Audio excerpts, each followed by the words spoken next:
Today's stuff we're going to be learning is Ketubot Daf Kaf Aleph. Before we start, I want to thank the Israel of Jamaica Estates for hosting me yesterday for a shiur with my husband, Rabbi Seth Barber. It's an honor and a pleasure to be part of it.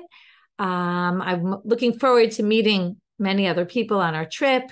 I'll be in a few places I'll be in Long Island, I'll be in Teaneck, I'll be in Denver. For those who live in places other than that, and I know there's many of you, but Ezrat Hashem, God willing, over the next number of years, I will be able to come visit in different communities and meet people. This trip, that was as much as I could do. Okay, we are going to get started. Today's daf is sponsored by Alana Friedman for the shloshim of her grandmother, Hannah Malka Bat Harav Yaakov Yitzchak, which was yesterday. She was a descendant of Noam Elimelech, who was Rabbi Elimelech Milozhansk.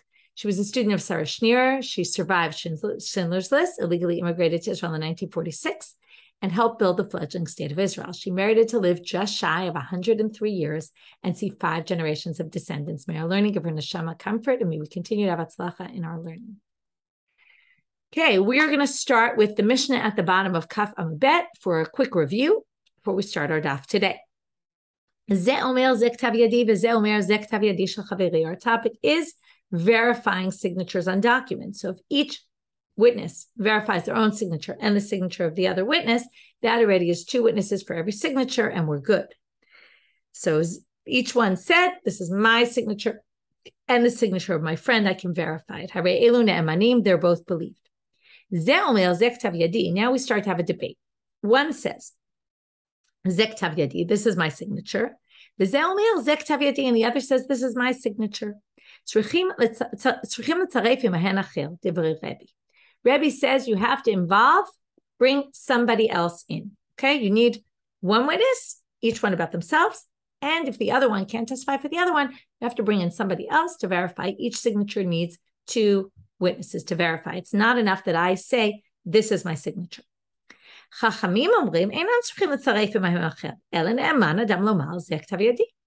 You don't need to add anybody else to the picture. If I say this is my signature, that's my signature, and that's totally fine.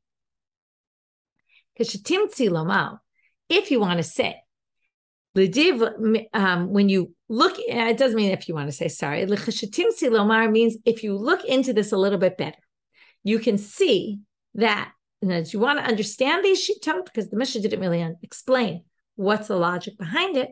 Well, when you look into this further, you see that L'divrei Rebbe al ktav yadan hemidim, that according to Rebbe, each one is verifying each signature needs verification.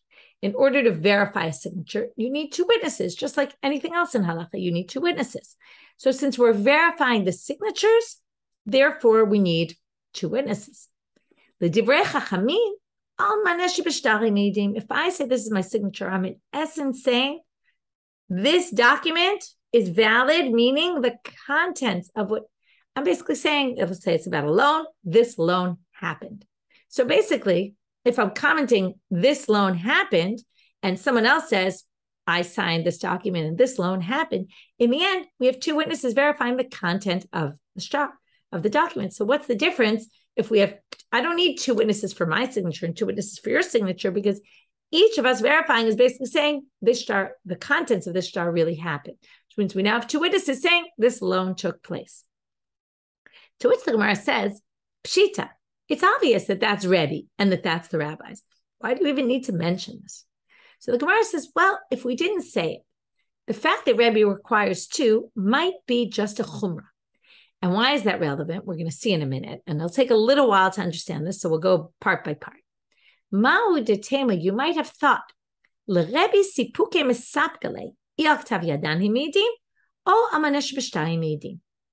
Rebbe maybe wasn't sure whether they're testifying about the content of the document or they're testifying about the signatures themselves. Now, if you're testifying about the signatures, you'll need 2 each. If you're testifying about the document, it's enough each one for themselves. And therefore, what are we going to assume? If we're going to say, maybe you would think that Rebbe wasn't sure, and therefore we're stringent, and we require 2, maybe that's what? Well, that's not the case. Okay, now, why does it matter if that's not the case? The point is, when the Gemara said, when you look into it further, you'll understand that Rebbe said it's ktav yadan, and it's not manesh b'shtar. It's not that they're talking about the content of the shtar. Why does that matter? Because either way, so they're stringent. They make you have two. What's the difference if it's a doubt or not? Well, nafka mina, there is a relevant lahalacha, okay, a relevant case, which would be where we'd be strict. If it's out of a doubt, we could be strict based on thinking that it's manesh b'shtar. They're talking about the content. What would be the situation? If one of them were to die, this, again, is based on a bunch of things that we have to understand, but let's start with the words. If it was me and another witness, and the other witness died, now it wouldn't work if we say it's manesh b'shtar, that's all about the content. It actually wouldn't work for me to testify about the other witness. At this point, obviously, if you say manesh b'shtar, and I'm verifying my side, and I'm saying this definitely happened, this loan, and the other side isn't there, so we need two witnesses. So you might have thought that we're not going to allow me to testify for the other side in that case. If it's all out of doubt, why not? Well, you have to know a few things to get to this. De'im ken, if so, kanafik nechiriva de mamona apumit achad sad. You're going to basically make money change hands based on my testimony, which is going to take up 3/4 and 1/4 of another witness. And that can't work. Okay, why? Now, in other words, it sounds very convoluted. I'm going to explain it starting from a different direction. The Torah says, Al pishnayim edim yakum davar. Based on two witnesses, something, right? We can make anything happen based on two witnesses. Now, that means the two witnesses have to be equal. That means 50-50. It can't be that one testimony is going to be 75% and the other is going to be 25%. Now, that normally doesn't happen. But in this case, we could have a scenario where that happened. How so? If we say that Rebbe's not sure, is it Ktav Yadan or is it Manesh B'shtar, right? Is it that we're verifying signatures and then you need two for each, that we already established? Or is it maybe out of a doubt that maybe they're really verifying the content? Now, if they're verifying the content, so if I say this is my signature, even if another witness comes with me, it really doesn't matter. Because according to the possibility, again, this is Rebbe saying, us looking at Rebbe and saying maybe Rebbe is in doubt. If you're in doubt, you don't know which track to go on. So if we go on the track of Ktav Yadani medium, it's very simple. I could testify with someone else about my side and I could testify with someone else about the other side. In the end, I'm only making up 50% of the evidence of the testimony. But if Rebbe's concerned that maybe it's a possibility that Manesh B'shtar, that we're really dealing with the content itself. So now, that means that even if I go with somebody else and I testify about my own signature, really, my testimony about my signature is all we need. So I'm taking up already 50% of this document. I'm testifying about Manesh B'shtar again is the 100 shekels or whatever monetary amount it is in the shtar I'm testifying about. So I'm verifying, yes, this loan happened. That's 50% by me. Now, if the other guy is dead, the only way to do it is to have two witnesses verify him, right? Even though it's just verifying the content, still you need two witnesses to verify because he's not here to testify for himself. At that point, if I went with somebody else, so now I make up 75% of the testimony, and that would not be allowed.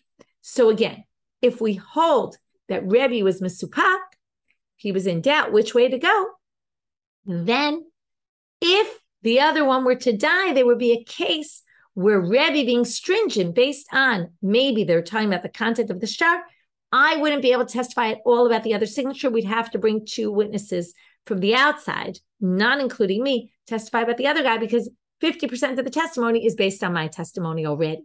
I can't be part of his at all. So therefore, right, and therefore you'd say hacha l'chumra v'hacha l'chumra. And then that would be a stringency that we need two people for Rebbe with that other possibility. So the Gemara says, that's why we told you, by the way, that's not the case. Kamashman, they came to teach you, to Rebbe mifshat pshitale ben lekula ben lechum. Now, Rebbe is clear that we need witnesses to verify the signatures, and that's why we have two for them and two for the other one. And that's for sure. There's no concern that it's Almana B'shtar, that they're really coming just to verify the content, in which case it's actually fine for Rebbe if I verify my signature with someone And then we verify the other signature, me and someone else, even if the person's dead. Because in the end, in that case, it's clear that we're verifying signatures. Two of us are verifying this signature, two of them are verifying this. I'm only 50% of the testimony. Because he isn't concerned, maybe it's that we're testifying about the content. And if you want further support for this, that Rebbe thinks we're not worried about that, but the rabbis are concerned for Manesh B'Shtar, right? That's what the rabbis' approach is, that we're really dealing with the content of the shtar. So here, Rav Yehuda says in the name of Rav, Shnayim chatumim al shtar u'meit echad mehem. If two were signed on the document and one of them died, tzrichim shnayim min hashuk laha'id alav. Right? You need for the other signature 2 people from the shuk, meaning not me. I can't verify the others because again, right? Bezo Rebbe lekula v'Rabbanan lechumra. In this case, Rebbe permits it, meaning he doesn't need 2 people from the shuk. I'm okay. Because again, it's just verifying signatures. 2 of us are verifying one, and 2 of us are verifying the other. I'm only 50% of the testimony. But Rabbanan lechumra, because they say, since they only need me to verify my own side, because I'm verifying basically the content of the document and not my signature. And then I can't come on the other side because then I become 75% of the testimony. So there you have it. Now the Gemara asks, okay, what if we get into a situation though? Ileka trei elachad. Let's say there's only one other person besides me who can verify the other signature, according to the rabbis. Now, what are we going to do? We're stuck. So Amar Abaye, right, what do we do? So Amar Abaye, lichtov chatimat yadei achaspa. I should write my signature, like you do in a bank. You go into a bank and you give them your signature when you open up a bank account, so they have it on record. So sign your name, sign it on chaspa, on a piece of earthenware, v'shadele bebeidina, and give it to the court. Umechazkele beidina, and then the court will be the ones to verify my signature because they'll have it on record. And then I don't need to testify now about my own signature because they have it on record. Then I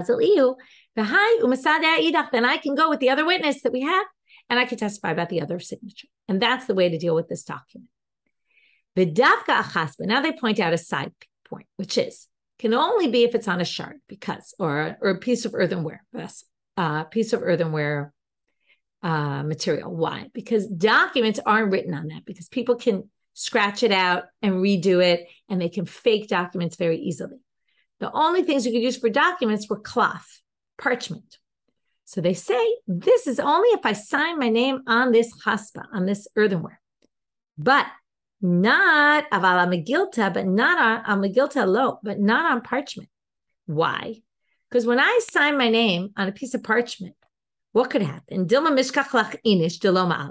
A person who's not a good person can come, who wants to make a forgery. They can find that document somehow. How they're not going to, why the court can't protect it, I don't know. But they can find that document. What will they do? He can sign at the top, and he can write anything he wants on the top. Like, let's say I signed at the bottom. He can write anything he wants on the top. Like, let's say it was me signed. It says, I owe that person, whoever this liar is, I owe him X amount of money, or I owe her X amount of money, and my name is signed at the bottom. So now, the law is, Utnan, it says in the Mishnah, in Bava Batra, Hotzi alav k'tav yado shu chayav lo. If the malveh, the lender, pulls out a document, in this case, it's someone pretending to be the lender, pulls out a document, and it has my handwriting on it. Here, I'm signed at the bottom. Well, he can demand that from any free money that I have, unliened money. Okay, property. What does that mean? Why not mishuabadim? Okay, if you look at your bookmarks, you'll see there's nechasim mishuabadim. In fact, someone caught a typo the other day. Thank you, Gita. It should say property. It should say A at the end of it. Anyway, you'll look at it inside. You'll see what the mistake is. But what is lien property? It means that if I loan money to somebody else, and when I loan them money, they now owe me money back. Now, if there's a document and there's witnesses, then people should know about my document. That's what's called yesh lo kol. People will hear about it. When you, borrowed the money from me, go to sell property, all the property you owned at the time of the loan is lien to me. That means that if you sell it to somebody else, they should check out and they'll be able to find it if it's signed by witnesses. They'll be able to find out that you had a loan out, which means that they'll know they're going to pay less money because they're going to know that if they buy it from you, theoretically, I could demand that money back from you, and then they'll have to go back to you and try to get their money back from you, right? It's a pain in the neck. And maybe they won't even get the money back from you. So the point is, that can only happen if they had a way of knowing that this loan was out. But if you just sign an IOU and you say, and you write, yes, I owe you money, and you sign at the bottom, we can't demand that from Nechasi B'Shu'abadim that are lien to you, okay, the lien to the loan. You can, though, demand it from free money, from money that's in your possession at the time I go to collect the money.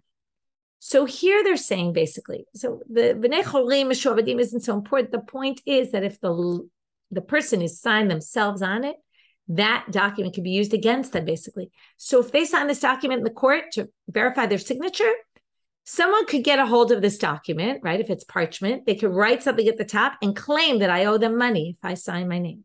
So therefore, they would only have people do this on an earthenware vessel, which couldn't be used, an earthenware shard or whatever it is. It couldn't be used for collection, right? For a document. Amar Rav Yehuda Amar Shmuel. So now Rav Yehuda says in the name of Shmuel, by the way, I wanted to point out, some of the commentaries say, therefore, if it's signed at the top, nobody signs at the top of a document. If you sign on the top of a parchment, that would be fine as well, because there's no way to forge it. As long as there's no way to forge it. This, by the way, is like somebody signing a blank check. Right? It's the same idea. You would never sign a blank check. Okay. There is, right? There are cases where you sign a blank check, and then you do void, right? Like you need a blank check for something. So you would do that if you want to show someone your bank information if they need it for some official reason, right? Sometimes you do that. But you wouldn't do it in a way that someone could take it and claim that you owe them money, right? No one in the right mind would do that. Right? You'd have to be very careful or really trust the person you're doing it with. So now Rav Yehuda says in the name of Shmuel, we paskin like the rabbis. Okay, again, which means each witness can verify their own signature, and that's fine. Pshita, they say, why are you telling us this? It's totally obvious. When there's an individual, which is Rebbe, argues with a majority, right? A big amount of everybody else. We paskin always like the majority. Well, you might have thought the halacha is like Rebbe from an individual, like when Rebbe, who's Rabbi Yehuda Nasi, who put together the Mishnah, when he argues with an individual, we always hold like him over the individual. He wins out. Okay, there's rules about who wins out in different kind of machlokot. Rebbe always wins out over everyone else, but not over a group of people, right? If there's more against him, then we don't hold like him. But you might have thought that maybe we do as well. Again, Rebbe wrote the Mishnah. You could see why people might think that. But answer is no, we don't.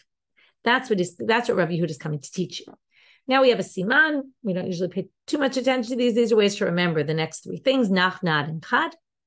Anyway, Amar la Rav Chinana bar Chia le Rav Yehuda, v'Amar le Rav Huna bar Rav Yehuda, Rav Yehuda le Rav Yehuda, v'Amar la Rav Chia bar Yehuda le Rav Yehuda. Okay, it's a debate about which person asked Rav Yehuda the following question. Either which way, it's against Rav Yehuda, who said in the name of Shmuel, Pascal like the rabbis. Umi Amar Shmuel hachi. Did Shmuel really say this? If we hold like the rabbis, then you only need each witness to verify their own signatures. But look at this case that happened. This is going to raise questions about how we learn from cases that actually happen. How much can we learn from them? Because sometimes actual cases, right, on the one hand, cases are stronger because you have people who actually acted upon things. On the other hand, cases are sometimes weaker because each case is unique. So it could be there was a reason they made an exception to the rule. So right now they're going to ask from the case as if the case was not unique. And then they're going to say, well, the case was unique. So now they're going to say, Umi Amar Shmuel hachi, did Shmuel really say this? There was a document, enough mi beidina de Mar Shmuel. It came out of the Beit Din of Shmuel. Vava kativ and it said there, Mida'ata Ravanan bar Chia. So Shmuel wrote this whole description of what happened in the court. So Ravanan bar Chia testified, Achatimat Yadeh v'adachad imeh, testified about his own signature and the person who was with him. Umanu, who was with him, Rav Chanan bar Rabba. Sounds a little like a joke, Rav Anan and Rav Chanan. So Rav Anan testified about himself and about Rav Chanan. And Umida'ata Rav Chanan bar Rabba and Rav Chanan bar Rabba came, va'atzira chatimat yadei v'adachad imeh. He testified about his own signature and the one who was with him. Umanu, who is that? Rav Anan bar Chia. Right? So Rav Anan testified about Rav Anan and Rav Chanan testified about Rav Chanan and Rav Anan. this seems to show that you need each one testify about themselves and the other, which is Rebbe and Al-Chachamim. Continues Shmuel, and he says, Ashrenuhu v'kimanuhu kedachazi. And I verified this, and I validated this document as I saw. So, seems like he holds like Rebbe. Amarle, he says back to him, Rav Yehuda answers and says, no, ahu shtaret diyat mehave, which we can learn something interesting here as well. It was a document of orphans. V'chash Shmuel lebeitin toin. He was worried about a mistake in court, that down the road, he verifies this document. Let's say he verified it only with each witness saying, yes, my signature is correct. The other one said, yes, my signature is correct, and that's all. Later, these orphans, who you can see that Shmuel had pity on and said, I'm going to protect them. There's many sugiyot we're going to see along the way that show how much they went out of their way to protect orphans from being taken advantage of by other people. He was worried. There might be someone who comes along and says, listen, normally we hold like Rabbi against another one, not when they're against a majority. But they might have thought that uniquely in this issue specifically, maybe we hold like Rabbi against the majority. And therefore, Saval, he said, listen, in case that happens, this document that I verify will come in front of another court and they'll say, oh, I don't verify this, right? How many times does that happen, right? Something's kosher enough for one rabbi, but maybe not for another, or all sorts of things that could come to the courts. And the court says, well, it's true, it was verified and ratified in this court, but maybe, I don't hold by their method of ratification. So I'm not going to let you collect based on this. So he said, he said, you know what? I'm going to go the extra mile. I'm going to find witnesses that can verify, right? That the witnesses will verify their own and their friends. And that way I make sure that these yatomim, these orphans, have no issues collecting on this document. So again, you learn all sorts of interesting things from him. Rav Yehuda said also in the name of Shmuel. Now, before we get to this, you have to understand there's two things. We've been talking now about witnesses who verify their own signatures. Then, once the signatures are verified, we have the court that writes what's called a henpek or an ashrata, which is a ratification document. It's saying, we ratified this document. And then the three judges sign. So now, let's say we have the judge, the witnesses. We verify their signatures in the court and the judges signed them. Later, somebody comes along and says, it was a forgery. So now how do we verify this? So Rav Yehuda says in the name of Shmuel, if we have one of the witnesses who comes forward and says, that was my signature, and one of the judges who comes forward and says, that was my signature, I verify it, that's enough to say this is true. And whoever tries to say it's not, right, is wrong. Amarami Barchama Kama Ma'alya Hashmata. Wow, so that's great, right? This is brilliant that you said this. Amar Rava, my Malayuta, what are you talking about? My kamasid sade, my de kamasid sade, lo kamasid dayana. What the witness is testifying about is about the loan itself, and he's signed on that. What the judge is testifying about is the kiyum of the shtar, right? Is where the signature is valid, which means we have two witnesses who are each one talking about something different. They're not speaking the same language, or they're not speaking same content. One is saying, now it's true, it's all about the same event, but you have one saying that the loan happened, and you have one saying that the signature was valid, the signatures were valid, but you don't have two saying the same thing. So of course you can't rely on this, right? So again, my kamasid sadeh, the one who testified about the testimony, right, the witness, is not the same thing that the judge is talking about. Umayt kamasid dayana, and what the judge is testifying about, lo kamasid sadeh, is not what the witness is testifying about. So you can't have two witnesses talking about two different things and say, oh, these combine and work together. Ella, when Rami Bar Yechezkel came along, he said, lo titzaitinu lahane klale techal Yehuda achi mishmei Shmuel. Don't listen to those rules that my brother Rav Yehuda, because Rav Yehuda was also the son of Yechezkel, as was Rami Bar Yechezkel. They were brothers. He says, don't listen to those things my brother said in the name of Shmuel. It's not true. You can't combine a witness and a judge together when they're each verifying something different. Ikla Ravina, another story about this same exact thing. Ikla Ravina, Achua de Rabbi Chia bar Abba, except a few generations later. The Ravina, the brother of Rabbi Chia bar Abba, came lemizman shum shmei. He went to sell sesame. Va'amal, and when he went There, he started talking halacha. He said, Hachi Amar Shmuel, Eved Hayam Mitzterfin. He said, you can combine one witness and one judge. Amar Amemar, Kamamalia Ashmata. Amemar said, wow, what a brilliant idea that he said this. Amar Le Rav Ashi La Amemar. We're going to learn that Rav Amemar was the grandson through his mother of Rami Bar Chama, who was the one who in the first case said, how great is what he said. So Rav Ashi says to Amemar, Mishum Dekasa Avio De'imach. What? Because your mother's father, your grandfather, praised this halacha. You're also going to praise this halacha? Kvar paracha Rava. You missed that Rava already knocked this down, and this is definitely not true. So you see, they wanted to pass on this way, but they came and got attacked. Amar Rav Safra, Amar Rabbi Abba, Amar Rav Yitzchak Bar Shmuel Bar Marta, Amar Rav Huna, Amar Le Amar Rav Huna, Amar Rava. So Amar Rav, some people say it was passed down the name of this one and the name of that one, right till we get to Rav Huna. Some people say it was Rav Huna who said it in the name of Rav. If three judges go to verify a document, okay, the signatures, they want to ratify the signatures of a document, so two of the judges say, oh, we know these signatures, but the third one doesn't. So what do we do? If they haven't yet signed, they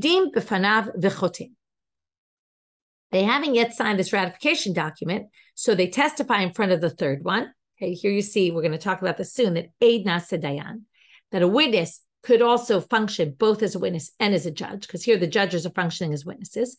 They testify before the first one, the third one, or whatever it is, and then they can all sign, because the two sign because they know the signatures, and the third one signs because he heard it from testimony of his two fellow judges. But if they already signed in this hempek document, this ashrata that we talked about before, then they can't testify. Why? Because the ashrata says, b'motav tlata, with three people we sat, and we heard the evidence, right? And we were able to verify these signatures. Now, in this case, they can't say, if they signed, we sat with three, before they even told the third one, and the third one didn't even know that they were valid signatures, that's a false document, because they're basically signing on something that wasn't yet true. So if they tell them before they sign, then that's all fine. To which the Gemara asks, wait a minute. Sounds like what you're saying is the document could have been written that we sat with three, blah, blah, blah, blah, blah. They just can't sign until they work it all out. But, can you even write this? You can't even write it. This asharta that we were talking about.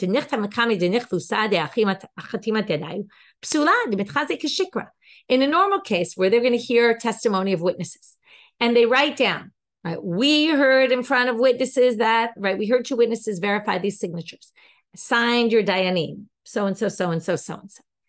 If they write that document before they've heard the testimony, that's invalid because it looks like a lie, right? You think about, we have all these forms all the time, right? So if you start filling in the blanks on the forms before anything's even happened, before the court is sat, before they presided, before they hear the testimony, you can't do that, okay? And that's a problem. That looks like a lie because then someone will see it written and think it's true, right? So likewise here, when it's similar to an ashrata, it's just that two of the witnesses already know the signatures. It's not like they're going to hear from other witnesses. It's the same idea. The two already know that they're valid. So they're going to say, we think, right, we know they're true, they're valid. And the third one is going to basically hear the testimony. You can't even write that document until they've done it. It's not just the signing of it, it's the writing of it that's even a problem. To which the Gemara says, oh, don't worry, Ela Ema, change it to Ad Shelo Katvu Me'idim B'fanav B'choten, Misha Katvu Me'idim B'fanav B'choten. Only if it wasn't written yet can they testify and then sign it. If it was already written, they can't do anything because it's a lie, basically, and they have to throw it out. Shema Min Hatzlat. So you can learn three halachot from here, and then the Gemara is going to ask questions on first on number 2 and 3, and then they're going to go back and ask another question on the first one. Shema Mina Eid Nasa Dayan. You can learn that a witness can become a judge also. Witness can function as a judge, and we'll talk about this in a little while. Shema Mina Dayanim Mekirim Chatimot Didei Edim, that if the judges know and recognize the signatures, Einam Tzrichim La'ib B'fneihem. You don't need people to testify before them, right? Because they themselves know it, that's enough. Ushma Mina, just like those two didn't need, right? They didn't need to hear from other witnesses. Ushma Mina, Dayanim She'em Mekirim Chatimot Didei Edim, like the third guy who didn't recognize, Tzrichim La'ib B'fnei Kol Echad Ve'echad. Any judges who don't know need to be told that this is valid, right? They need to hear testimony. To which Matkefla Rav Ashi is going to ask questions on number 2 and number 3. I agree with you. Here, clearly, the witnesses become judges. That works. And you can learn that from this story. But the other two, not that I'm going to say it's wrong, but you can't learn them from the story. Why do you say just because they didn't hear it, no one needs to testify? Like, let's say there's 3 who all knew the signatures. Maybe you don't need anyone to testify. They just know the signatures, so they sign on the ratification document. To which they say, no, maybe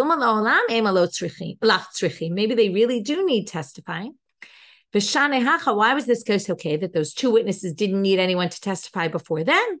Because the testimony happened in front of the 3rd. In other words, this was a case, no matter, there has to be some sort of testimony. Somebody has to say these signatures are valid. In our case, it was 2, the first 2 said it to the 3rd judge. There was a recitation where they said, we verify the signatures. Just knowing it is not enough. There has to be, and we talked about this before, about testimony. It has to be said, b'pihem, right? Expressed. Here, it was expressed. If all 3 knew the signatures, they can't just sign on a henpeik or a shrata, or whatever you call it, because there was no testimony. Or at least you can't prove that from the story. Because this story, there was Haggadah. There was a recitation, speech. Something was told. V'dayanim, what about this 3rd halacha you want to learn?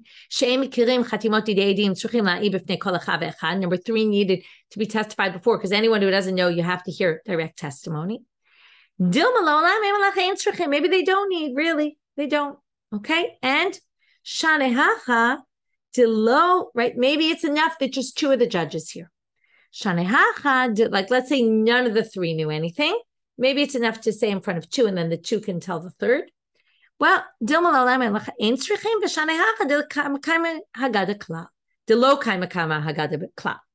if you didn't have them, there was in our case, there was only one who didn't know.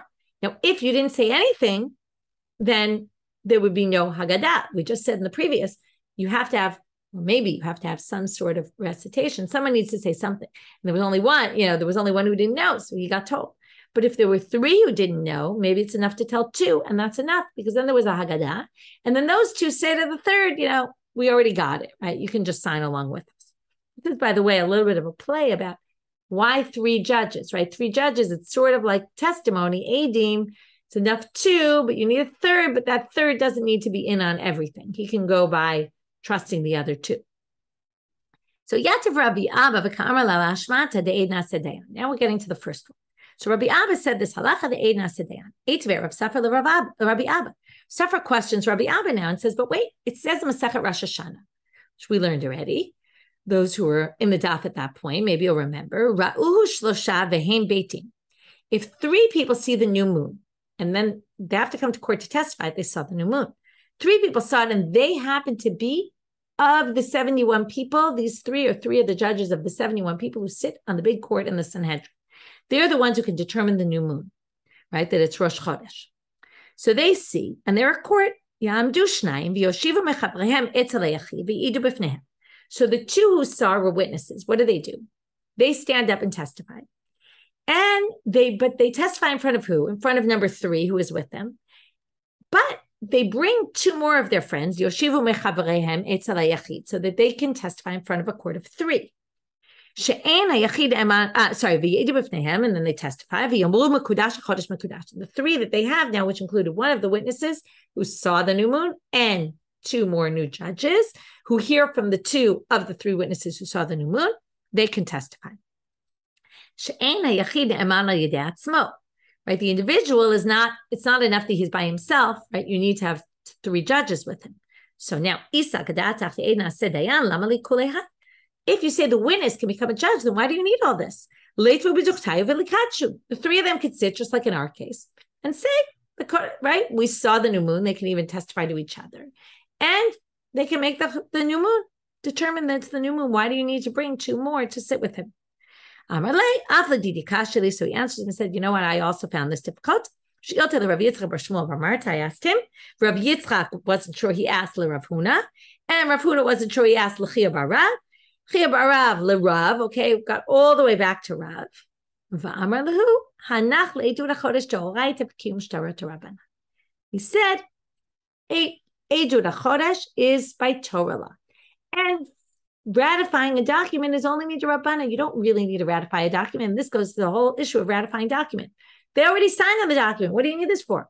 2 witnesses signed the document is sufficient by Torah law. The rabbis were worried about forgeries, and that's why they started instituting ratification of documents.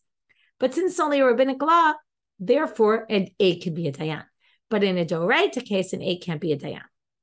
Now, I just want to point out an interesting thing, which is, what does it mean, aid? Aid seems to mean here, someone who testifies in the case. Can't function as both a witness and as a judge. However, the third guy who saw the new moon, who became the judge in this case, he also saw it. What does it mean to be an aid? An aid sometimes just means to see what happened.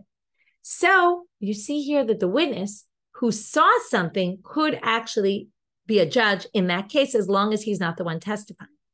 So the commentaries say that this is not true, though, in a capital punishment case, like in a case of, or a capital crime like a murder. If they saw someone murder and then the murder case comes before them, they're the judge. Now, even though they're not testifying about it, they can't be a judge because they're not impartial because they saw it. It made me think of a jury, right? Sometimes in a very high profile case that was written up in the news, they try to find jurors who didn't even hear about it in the newspaper, which is sometimes crazy. How could you not have heard this case? And who are we choosing as jurors if they never even heard this? But you don't want anyone who has any preconceived notions. So likewise here, in a case that's more serious, I guess, not serious import in terms of Torah rabbinic, but more serious even within Torah law, there's things like Kiddush HaChodesh where we're not really worried about, so you saw the new moon, okay.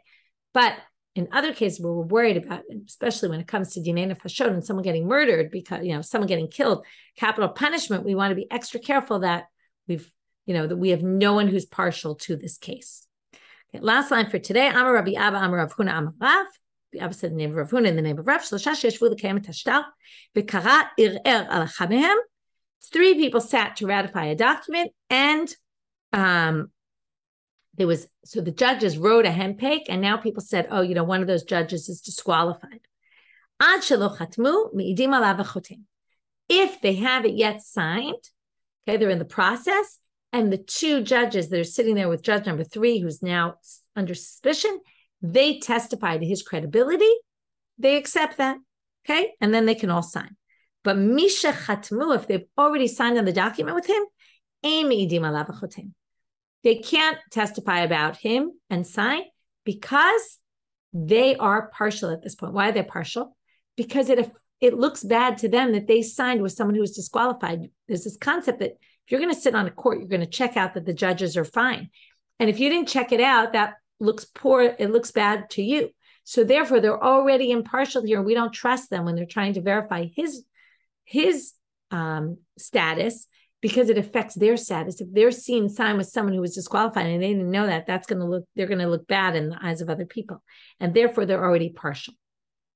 Now the Gemara wants to figure out, ir demai, what type of suspicion is this judge under? What are they saying about him? What kind of things? And we'll talk about this tomorrow and figure out which kind of example is with the he's gazlanuta? Is it that he was a robber? He stole money? Is that why? Or maybe it's an issue with the family. We'll talk about with the lineage. Anyway, we'll get to this tomorrow and understand better what they're referring to. Have a great day, everyone.